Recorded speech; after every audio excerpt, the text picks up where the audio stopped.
Hello friends, welcome to Kerali channel. இன்னைக்கு உங்க நாள் என்ன சுவையோட்ட வந்திருக்குன்னா வல்லாரக்கீரை தோசை.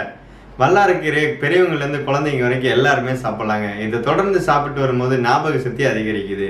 அது மட்டுமே இல்லாம இதுல பாத்தீங்கன்னா நிறைய மினரல்ஸ், வைட்டமின்ஸ் இருக்கு. இந்த ஹெல்தியான வல்லாரக்கீரை வச்சு இன்னைக்கு தோசை எப்படி பண்றதுன்னு பாப்போம் வாங்க. வல்லாரக்கீரை தோசை செய்யறதுக்கான மாவை நம்ம அரைச்சிடலாம். அதுக்காக பாத்தீங்கன்னா 1 கப்ல பச்சரிசி, அந்த ஒரே கப் அளவில் பார்த்தீங்கன்னா பாதி அளவுக்கு புழுங்கல் அரிசி, அதே அளவுக்கு பார்த்தீங்கன்னா வெள்ளை உளுந்து இல்லைன்னா நீங்கள் கருப்பு உளுந்து எடுத்துக்கலாம். 1 டேபிள் ஸ்பூன் வெந்தயம் எடுத்துருக்கோம். இப்போ இது எல்லாத்தையுமே நம்ம ஒரு 4 மணி நேரம் ஊற வச்சு நல்லா அரைச்சிடலாம்.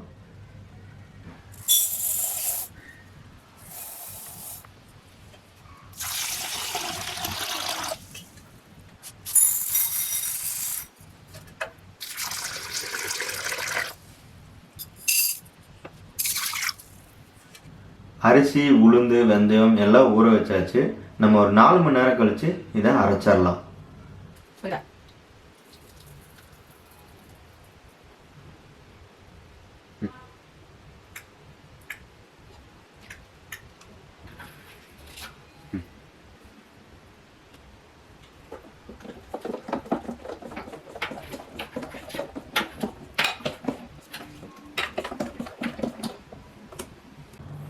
இதுதான் வல்லாரக்கீரை. ஒரு விசிறி மாதிரி இருக்கும் பாருங்கள், நீளமாக இதுக்கு தண்டு இருக்கும்.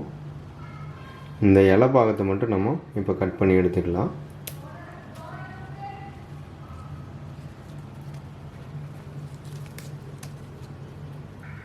இதில் இருக்கிற அழுக்கு, கிருமி இதெல்லாம் போகிறதுக்காக கல்லுப்பு, மஞ்சத்தூள் சேர்த்து நம்ம நல்லா கழுகி எடுத்துடலாம் இந்த கீரையை.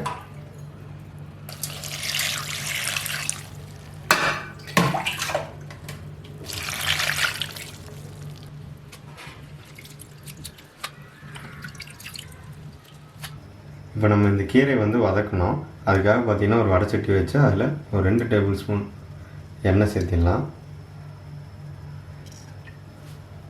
எண்ணெய் நல்லா சூடாகி வந்துடுச்சு. இதில் கொஞ்சம் இஞ்சி சேர்த்திடலாம். அது கூடவே பார்த்தோம்னா 2 பச்சை மிளகாய் சேர்த்திக்கலாம். இதெல்லாம் நல்லா வதங்கிடுச்சு. இப்போ இதில் நம்ம கழுவி வச்சுருந்த கீரை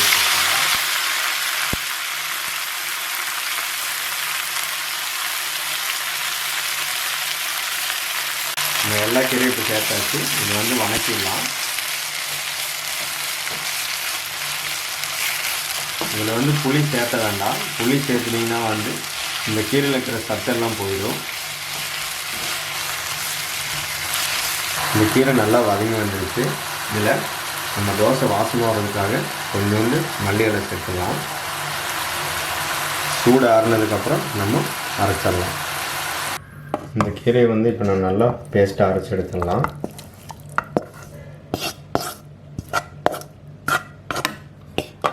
இது கூடவே பார்த்தீங்கன்னா 1 டேபிள் ஸ்பூன் ஜீரகம் சேர்த்துக்கோங்க, டீஸ்பூன்.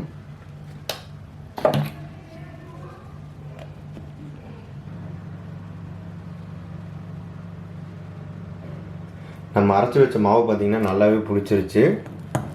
இப்போ நம்ம கீரை கம்மியாகவே இருக்கிறதுனால நம்ம அதுக்கு தேவையான அளவு மாவு மட்டும் நம்ம மாற்றிக்கலாம்.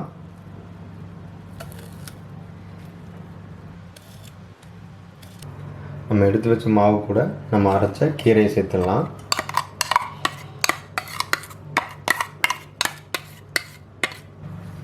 தோசை தகுந்த மாதிரி தண்ணி சேர்த்துட்டு நல்லா மிக்ஸ் பண்ணிடலாம். கீரை பார்த்திங்கன்னா நல்லா மாவில் மிக்ஸ் ஆகிடுச்சு. நல்லா தோசை பதத்தில் கரெக்டாக இருக்குது. நம்ம இப்போ தோசை ஊற்றிடலாம் வாங்க.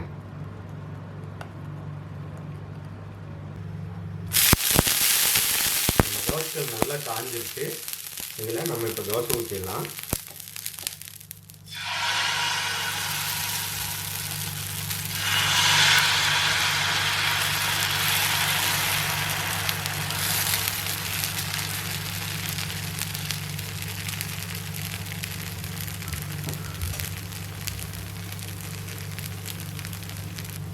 இந்த தோசை மேலே லேசாக நம்ம நெய் சேர்த்துடலாம். அப்போ நல்லா வாசமாக இருக்கும். நீங்கள் நல்லெண்ணெய், தேங்காய் எண்ணெய் எது வேணாலும் சேர்த்துக்கலாம்.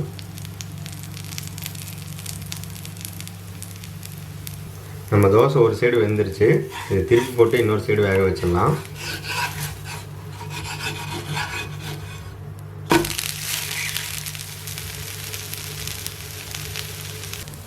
நம்ம தோசை இந்த சைடும் வெந்துருச்சு. பாருங்கள், நல்லா க்ரீன் கலரில் இருக்கிறதுனால குழந்தையெல்லாம் நல்லா விரும்பி சாப்பிடுவாங்க.